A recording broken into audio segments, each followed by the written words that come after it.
Welcome to the Luxury Listing Specialist Podcast with Michael LaFido, where top luxury agents reveal their best practices, plus interviews with real estate industry influencers, thought leaders, and luxury marketing experts. You'll come away from each episode with new strategies and tactics to dominate high-end homes in any market. And now for the latest episode of Luxury Listing Specialist. Here's your host, luxury real estate expert, coach, and trainer, Michael LaFido. Welcome back to another episode of the Luxury Specialist Podcast, Luxury Listing Specialist Podcast. I'm your host, Michael LaFido. You're in the right place if you're looking for additional tools and resources as a team leader, as a broker owner, as an individual agent. You're looking to work smarter, not harder, and most important, you're looking to raise the bar for yourself and, more importantly, the clients you serve. Each episode, we have various guests, whether it be top luxury agents, team leaders, service providers, and I'm always looking to bring in guests that fill voids, perhaps on a topic we haven't covered before. And today's guest is no different, and I'm really excited to have Leigh Steinberg with us. So, Leigh, thank you for your time. My pleasure. And Leigh, correct me if I'm wrong. Some folks might know the movie with Tom Cruise called Jerry Maguire. Was that not kind of based on like you as an agent a little bit? Not really, but parts of it? Well, Cameron Crowe called me, the writer-director, back in 1993 and asked if he could follow me around to do a film that would have as a central character a sports agent. And so he started following me, went to the draft in 93 where Drew Bledsoe was the first pick. And after we got drafted, he flew up with us to a press conference with Bill Parcells. And then Cameron came to a series of games with me, the league meetings, workout at USC, Super Bowl party. And everywhere I went for about a year and a half, he went. And I told him stories, lots and lots of stories. And so there's a lot of life there up on the screen. But after that was over, my role was as technical advisor to vet the script to make sure the willing suspension of disbelief that holds you in a motion picture didn't get broken. You didn't think it was awkward or phony. And then he assigned me some of the actors like Cuba Gooding Jr., who played Rod Tidwell. And I had him down to the Super Bowl and he had to pretend he was a wide receiver all week. So he hung out with Desmond Howard and Amani Toomer. I actually had to show the quarterback, played by Jerry O'Connell, how to throw a spiral because he had gone to NYU and they didn't have a football program there. So it was an interesting experience, and it's been 22 years, and people still run up to me in airports or when I'm out to dinner and either say to me or want me to say to them those four iconic words that start, "Show me the money." That's awesome. So 1993 is they followed you around, and they pretty much created this movie, Jerry Maguire, based on what they observed in the 1993 leading up to the NFL draft. So that's a little great insight. I appreciate you sharing that with me. So Leigh, one of the things that we talk about on our podcast and our show is we always want to bring more value. And when we're talking with high net worth individuals, we're talking about celebrities, we're also talking about being very cognizant of their privacy, right? Their privacy when they're buying a home, selling a home. You know, there's the various publications. They're always looking for, like, I'm based in Chicago, the Chicago Tribune, right? They're looking for celebrity. They're looking for who's buying, who's selling. So I'm sure with you and working with your organization, you guys represent, Patrick Mahomes and some other big name athletes. Why don't you name some of the athletes you currently work with, as well as some that you've worked with in the past, some Hall of Famers? Well, I've done in football 64 first round draft picks, including the very first pick in the first round, 8 different years. And 12 of the players are in the Hall of Fame. And those are players like Troy Aikman, Steve Young, Warren Moon, Thurman Thomas, Derek Thomas, Bruce Smith, Edgerrin James, Kenny Easley, Howie Long, Kevin Green, Tony Gonzalez. And currently, we have Patrick Mahomes and then Tua Tagovailoa, who's the starting quarterback of the Miami Dolphins. Ronald Jones, who just played a starring role at running back in the Super Bowl, and a great group of players. But I've been doing this for 46 years. I started in 1975 when there really wasn't sports agentry. I had the first pick in the draft that year with Steve Bartkowski, who was a quarterback who went to the Falcons. And it's interesting talking to you because real estate has very similar dynamics to what we do. You have to find clients. You have to use your listening skills to understand what their priorities and values are. You have to recruit and then retain them as a client. You have to look throughout the world of opportunity and predicate it on your good read of what that person's really looking for. If you can parse it down into different priorities, then you have to do a transaction and you get paid on a percentage basis. So we're kindred souls. A lot of similarities for sure. And when you are representing an athlete, talk to me about maybe some concierge services that you try to bundle in to make their life easier, right? So Tua, you mentioned Tua coming out of Alabama, Patrick Mahomes, these people are pulled in every directions with sponsorship opportunities and people wanting them to donate their time or sign autographs and all this stuff. But before you get to that point, let's just say a rookie, somebody coming up that's well respected, and they're going to be a superstar. I'm sure part of what you want to do is you're part of that inner circle and you want to protect them of their time and people trying to take advantage of them and people trying to sell them maybe something they don't need.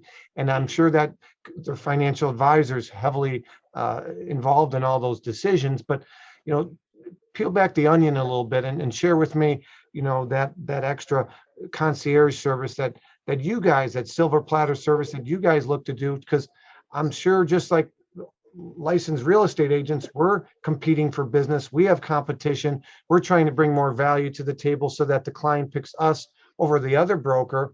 And I'm sure you have some competition in your line of industry, and you're trying to bring more value, better experience, so that you retain clients, and then you get those college stars to sign with you when they get drafted. Correct? So the process really starts with the parents are going to be screeners for a college prospective draft pick. And so we have to go in and make a presentation, competing with a lot of other people, as to why we can take some young man and have him be a role model, which is a fixture of our practice, retrace his roots to the high school, collegiate, and professional community, set up scholarship funds and charitable foundations, and then take him through the draft and try to enhance his prospects, and then mentor him into the sport, and then plan for second career from the very beginning. But when a player moves, just like any of us coming off a college campus, they need a place to live, they need a car, they need some clothes, they need some furniture. Mm-hmm. And we try to streamline that, especially in cities we're familiar with. So we would certainly use a broker to search for a home. And that's generally predicated on people we've known before in that market, but or someone that the athlete knows. And the question is how secure that athlete is. In a situation where they have a large contract, then it's pretty safe to go ahead and buy a home. But the key is you want the experience on the field, the integration of the athlete into the playing unit to take the lead. And so you're trying to make it as simple as possible for all their focus goes into establishing themselves, either making a team, becoming a starter, but they have an obligation to the owner, the general manager, everyone else to think that they're serious about football or baseball or basketball. And so we try to simplify everything around that athlete so they can put their focus in. So you're looking for a realtor who will really draw out, who understands listing skills, how to have someone prioritize, like in a home purchase, location and square foot and bedrooms and pool and a convenience to the airport and all the different variables. But someone who's going to service an athlete has to have good listing skills to be able to understand what they truly need and understand how to make it simple for them. So good listening skills. I hear you say good listening skills. I also indirectly heard you say resale. You didn't say resale, but you make money in real estate if you buy it right. So whether it be location, whether it be amenities that people are looking for. So that's one of the things that we're teaching agents through our trainings. Leigh, we were just in Napa last week. We did a designation training where I know you guys have a course as well, and I'd love to talk a little bit more about that for those that are listening that might have interest getting into the sports field. I'd love to hear more about it, as I attended a couple of years back. And so we talk to agents, we teach agents the difference of a salesperson and an advisor, right? An advisor shares both the pros and the cons of a decision so that the client, the consumer, can make a sound decision. And an advisor talks someone out of a sale because based on their wants and their needs, or perhaps resale, it's not in their best interest. And I feel like in athletics, not just football, but NBA, there's a lot of athletes that buy something on an emotional decision, and it might not be in their best long-term interest. You hear about all these stories all the time, how NFL players foreclose on their home, or NBA players.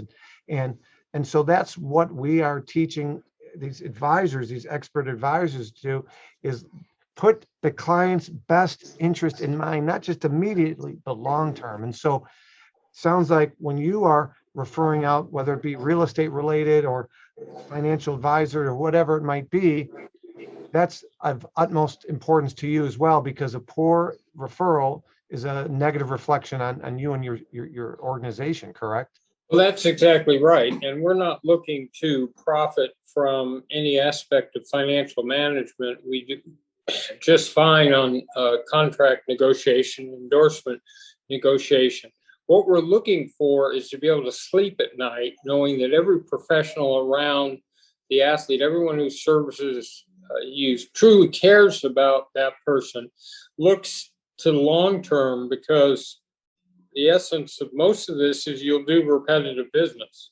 So as time goes on and someone grows, they look to continue. They may start with a condo or an apartment, but then they get married, they have kids, they'll have want a larger house. If they stay with the same team, they'll want to do that. But the key is to list the priorities and to understand, is it how many bedrooms, how many bathrooms, square footage, is it the quality of the neighborhood, is it the ability to access the training facility or the schools for the kids, or the ability to get to the airport, is it all the considerations.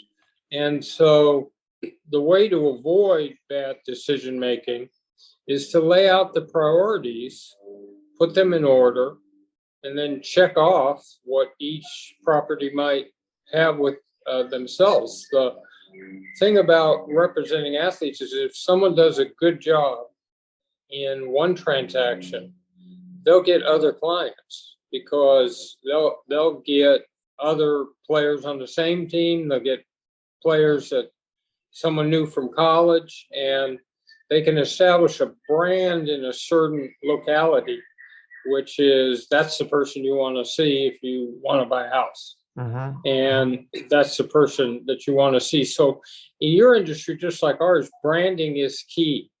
Can someone write an article on the problems athletes have given their uncertainty of future in home purchases? And what's a good strategy? Can you brand yourself as a realtor and become distinguished? All of us went to college. So someone that's an alum of an athletic producing school in the realty business could go back to that campus, talk to the athletic director, tell them the business they're in and how dedicated they are, and start to get referrals that way. Yeah, that's a great point. Hi, it's Michael LaFido here with a quick break from the podcast. If you are committed to increasing your average sale price and you want to work smarter, not harder, then you want to check out LuxuryListingSpecials.com, where you'll find out more information about the Lux designation along with some additional resources. Again, I'll repeat, check out LuxuryListingSpecials.com. And now let's get back to the show. You know, one of the things that we talk about on our podcast and when we're doing our trainings is under promise and over deliver.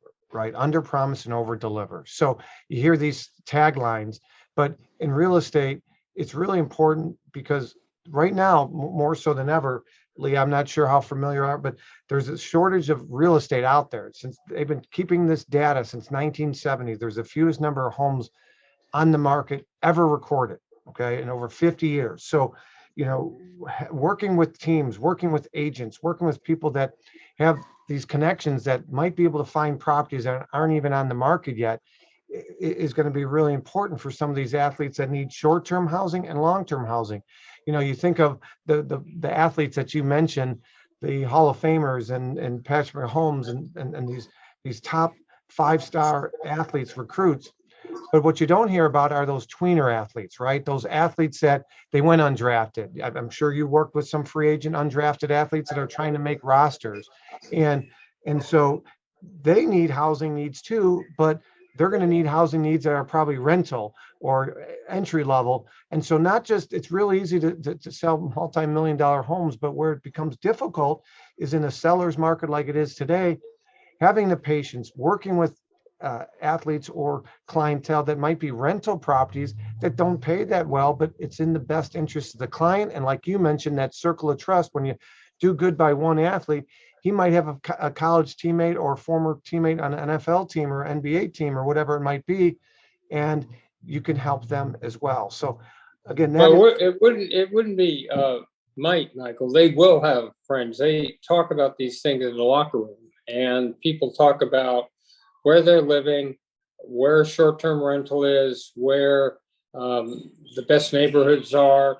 Athletes tend to live in proximity to wherever the training center is. So you have different categories, but let me just say one thing. There's uncertainty for an undrafted free agent, but they do have a better chance to make it now because of the salary cap than they have before, because if the team has one player making $45 million, it needs to have multiple players playing for the minimum. But that minimum is $700,000. So we're still talking about players, even that are not major superstars, are still making a large amount of money compared to the average person. And so they also have the capacity to do a lot of what you would do if you were a realtor with a young athlete is education. It's explaining what the whole concept of a home purchase is and the rise in value and what equity is and the differences in different types of loans, why the interest rate is so low. Now, it's a teaching function. It's very different than with an experienced 50-year-old businessman. You have to make the assumption that the athlete knows very little about the fundamentals of home purchase or renting. Mm-hmm. And we're looking for people who can explain that so that while there's a safety net underneath the athlete, they're becoming empowered to make better and better decisions because they're learning so much in the process. And to your point of presenting alternatives, absolutely. And a rationale for why this might make sense or that might make sense. So you're talking about, by and large, bright college educated young people, but they're like any of us coming off of campus. This is just not something they had to focus on. Yeah. And every market's different, so real estate, there's 32 NFL cities. Every NFL city is different, right? So Chicago, we just helped 2 Chicago Bear coaches. We've helped players before. And again, I just helped the coach talk him off purchasing because their particular situation, I thought it was best that they got into a rental because the Chicagoland market isn't appreciating that fast. Although it's the healthiest it's been in years, it was a safer bet for him and his family to rent a place. So every situation is different. Thanks for bringing that up. Even a rookie athlete making $700,000, their situation is different than a veteran bare minimum salary or a star. But my point is, they're still making 700,000, or they're making $1 million, and so that may not be what a superstar makes, but comparatively to an average person, they're wealthy people. Yeah, absolutely. Yeah, duly noted, and so that's really good point that you make there. Talk to me a little bit about the university. One thing that I mentioned earlier in the show, and I'm sure COVID, like a lot of things, has hampered a little bit of that. But that's something I thought was really neat that you guys were giving back for those that are in college or maybe working professionals that are thinking about a career change, and whether it be sports management, whether it be agency, whether it be different capacities. I mean, you had people coming from Gatorade to Nike to sponsorship levels. Talk to me a little bit about what that looks like. And you guys created a course, which I thought was pretty cool. Talk to me a little bit about that, would you, Leigh? So we have 2 courses. What I was trying to do with my partner, Chris Cabot, was to create a new generation of sports professionals, but trained with skills. So you can go to law school, business school, or sports marketing, and you might learn the principles, but at our agent academy, which is specifically for people who might want to aspire to be an agent, we actually break the groups down into little agencies, and they have to recruit a player.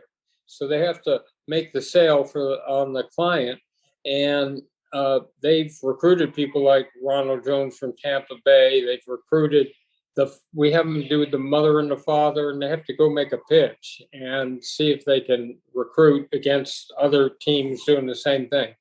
Then we teach them how to negotiate, and half of them play general managers and half of them play player agents, and they have a big contract they have to put together. And then we have them do branding and marketing to show that they can help a player on social media, that they understand how to create uniqueness and distinguish themselves. And we have them set up a charitable foundation because each of our athletes retraces their roots to the high school, collegiate, and professional community and sets up charitable and community programs. We have them do damage control. So what we're trying to do is teach the next generation of ethical agents. Additionally, we have a second set of conferences, which are sports career conferences. And there'll be an hour on how to break into sports media, whether you want to be an on-air talent or a writer or a broadcaster in some form. They'll have an hour on marketing and branding. They'll have an hour on sports entrepreneurship and charity. They'll have an hour on how to get a job in a front office for a team, a league, a conference, an athletic department, a players association. And so we're trying to inculcate too the fact that you can make a difference in sports, that you can have trigger imitative behavior. When I represented the heavyweight boxer Lennox Lewis, he cut a public service announcement that said, "Real men don't hit women." So that could do more to trigger behavioral attitudes in young rebellious adolescents than 1,000 authority figures ever could. So we're out there trying to create ethical agents and ethical sports professionals. And again, you can work in marketing, you can work in branding or PR or facilities management or for a team, a league, a conference, all of these different things. And so, and we get the participants up and moving, so they're learning things hands-on and meeting people. So we have a mentorship hour at the Sports Career Conference. So if somebody wanted more information on that, at the end, I'm going to have you list websites or anything that you want to share, not just about your company. Sure, they could go to steinbergsports.com. Okay. And look up the educational platform. Plus, they can just find information about us and our clients. And I tweet at Leigh Steinberg and do Facebook. I actually have a Facebook book club that you could join with interesting books. But we're happy to interact with people. Well, there are a lot of synergies. You mentioned marketing and branding and PR and press. I mean, there's a lot of synergies with what you're doing and what we're helping agents do more of. So that's great. And you also talked about ethical, and I'm sure that could be a whole podcast episode in itself with unethical agents on both your industry as well as ours, right? So, raising the bar is something we're really passionate about, doing the right thing, putting the client's best interest before yours. That is key to get referrals, right? Because it's just like that review of the restaurant down the street. I literally went to a new restaurant recently, and the reviews were negative. Once you get those negative reviews, it's hard to bury those. People remember them. So you could take 10 steps forward, but you get that one negative experience, and that's what people remember. So Leigh, if I were to ask you, put your hat on as if you're a real estate agent now, and you're in Hawaii, you're a real estate agent, or you're wherever the listeners are. What's the one tip or advice or suggestion you'd have for those real estate agents listening to perhaps break into working with maybe an athlete? Maybe they're in one of the 32 NFL cities or an NBA, or there's a soccer team or minor league baseball, whether it be an athlete or a coach. Any words of advice, one or two nuggets that you wouldn't mind sharing as far as what to do or maybe what not to do?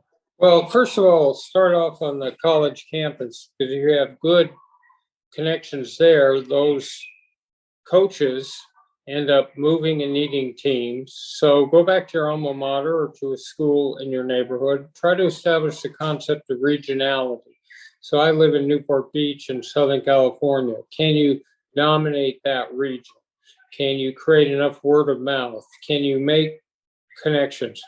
Second of all, you can simply cold call. People in sports like to talk. So you can call a coach. You can run into an athlete. But why I'm saying college is that if you took one coaching staff and you were close to that program, those people would go on over the next 20, 30 years to continually work in new markets, to continually get promoted. And some players have short playing lives, but the real stars play for 10, 15 years. And so college campus is one way to go. Go to the franchises themselves and tell someone in community relations, and then befriend both agents and financial planners, because they can make referrals. So if you took the list of agents and went and made a pitch, then you would probably get a referral. And then there are financial planners who in our midst also. That's great. Those are some great nuggets there. So, Leigh, I want to wrap things up here. Your time's very valuable. And if somebody wants additional information, you said go to steinbergsports.com. SteinbergSports.com. That's really SteinbergSports.com. Jerry Maguire, great film, great movie. It was literally, they followed Leigh around if you joined in late. And take a look at Show Me the Money with Tom Cruise. It was a great movie, but more importantly, I love that you brought up ethics several times on here, doing the right thing, putting the client's best interest in mind, listening, asking questions, figuring out what they want. And that's what makes a great real estate agent, and that's what makes a great sports agent. So Leigh, with that being said, I just want to thank you and appreciate all that, like I said, that you're doing for the industry. My pleasure. Good luck to you, and compliments for the education process you're doing. Thank you. Appreciate it. And if you guys have questions for Leigh or myself, again, shoot me an email, michael@marketingluxurygroup.com, michael@marketingluxurygroup. And if you have nominees for another episode you think someone would be a great guest, please let us know. That's how we continue to bring value to you. And if you would like to leave us a review and you're getting value from this, please leave us a review on iTunes, Spotify, or Stitcher. Until next time, prove others wrong. Michael LaFido, take care.